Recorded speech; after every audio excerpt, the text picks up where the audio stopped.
আদম সফিউল্লাহ ডাক দিয়ে বলবে, আজকের এই কিয়ামতের কঠিন মুসিবতের দিনে আমি আমার নিজের ব্যাপারে বড় পেরেশান, এই ব্যাপারে কোনো কথা বলতে পারবো না। রহমতুল লিল আলামিন সঙ্গে সঙ্গে এসে সেজদার মধ্যে পড়ে যাবেন, রব্বুল আলামিনের প্রশংসা করতে থাকবেন, এমন এমন প্রশংসা করতে থাকবেন আল্লাহর কাছে। এক পর্যায়ে বলবেন, আল্লাহ আল্লাহুম্মা ইন্নী লা আসআলুকা বিনতে ফাতেমা, আজকে আমি আমার কন্যা ফাতেমার ব্যাপারেও আপনার কাছে কিছু চাই না, আমি আমার নিজের জন্য কিছু চাই না।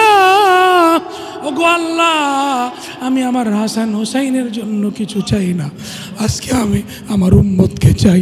আমার উম্মত এই প্রশ্নের জবাব দিতে পারবে না, আমি এটার জবাব দিব। বলেন আল্লাহ রাব্বুল আলামিন ডাক দিয়া বলবেন, ইরফা রাসাক ইয়া আমার হাবিব, আপনি মাথা উঠান, সাল তো আপনি যা যা চাবেন আমি খালি দিতেই থাকবো, দিতেই থাকবো। আপনি যতক্ষণ চাইতে থাকবেন, যতক্ষণ আপনি চাইতে থাকবেন, আমি রব্বুল আলামিন আপনাকে খুশি করেই ছাড়বো। বলেন সুবহানাল্লাহ। আল্লাহ রব্বুল আলামিন কিয়ামতের ময়দানে লৌহে মাহফুজকে প্রশ্ন করবেন, তোমার কাছে যে আমি আমার আমানত রেখেছিলাম সেটা কোথায়?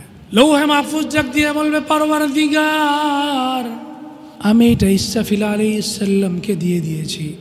আল্লাহ রাব্বুল আলামিন ডাক দিয়ে বলবেন, ইসরাফিলকে আমার কাছে হাজির করো। ইসরাফিল আলাইহিস সালামকে জিজ্ঞাসা করবে, তোমার কাছে যে লৌহ মাহফুজ আমানত দিয়েছিল এটা তুমি কি করেছো? তিনি বলবেন, আমি মিকাইল আলাইহিস সালামকে দিয়ে দিয়েছি।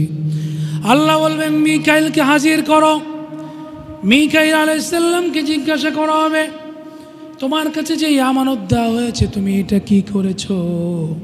তিনি বলবেন, আমি হযরত জিবরাইল আলাইহিস সালামকে দিয়ে দিয়েছি। আল্লাহ রাব্বুল আলামিন ডাক দিয়ে বলবেন, জিবরাইলকে আমার কাছে হাজির করো। জিবরাইল আলাইহিস সালামকে জিজ্ঞাসা করবেন, তিনি বলবেন, আল্লাহ তুমি যে আমানত দিয়েছিলে আমি এটা তোমার হাবিবের কাছে পৌঁছিয়ে দিয়েছি, আমি তোমার হাবিব রাহমাতুল লিল আলামিনের কাছে পৌঁছিয়ে দিয়েছি। আল্লাহ রাব্বুল আলামিন ডাক দিয়া বলবেন, আমার হাবিব, আমার বন্ধু রাহমাতুল লিল আলামিনকে নিয়ে আসো। আল্লাহর হাবিবকে যখন আনা হবে, রাহমাতুল লিল আলামিনকে ডাক দিয়ে বলবে, আমার হাবিব, আপনার কাছে জিবরাইল যে আমানত দিয়েছিল সেটা আপনি কি করেছেন? আল্লাহর হাবিব ডাক দিয়ে বলবেন, ওগো আল্লাহ, আমি এইটা আমার উম্মতের কাছে পৌঁছিয়ে দিয়েছি। আল্লাহ রাব্বুল আলামিন ফেরেশতাদেরকে হুকুম দিবেন, আমার রাহমাতুল লিল আলামিন উম্মতকে হাজির করো, আমি তাদেরকে জিজ্ঞাসা করব। আল্লাহর হাবিব ডাক দিয়ে বলবেন, ওগো আল্লাহ, আমি একটু আদম আলাইহিস সালামের কাছে গিয়ে পরামর্শ করব, আপনি আমাকে অনুমতি দেন। রব্বুল আলামিন অনুমতি দিবেন। আল্লাহর হাবিব আদম সফিউল্লাহর কাছে গিয়ে বলবেন, আদম আলাইহিস সালামের কাছে গিয়ে বলবেন যে আপনি হচ্ছেন আবুল বাশার, সমস্ত মানুষের পিতা আপনি, আমি হচ্ছি সমস্ত মানুষের নবী। বলেন সুবহানাল্লাহ।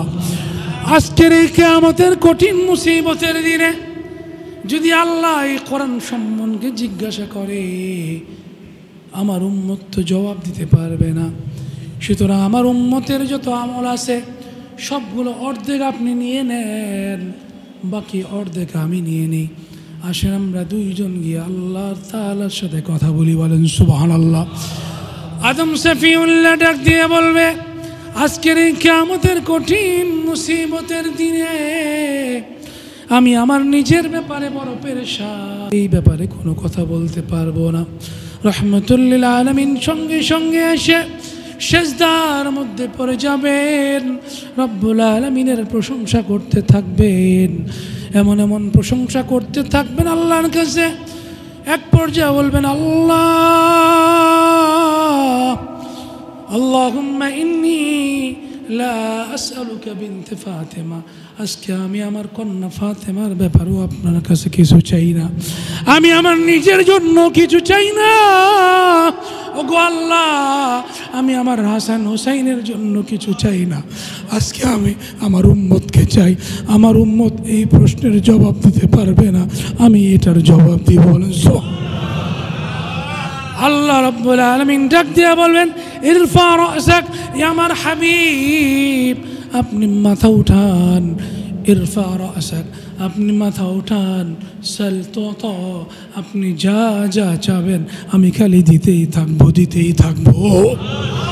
আপনি যতক্ষণ চাইতে থাকবেন, যতক্ষণ আপনি চাইতে থাকবেন, আমি রব্বুল আলামিন আপনাকে খুশি করেই ছাড়বো। বলেন সুবহানাল্লাহ।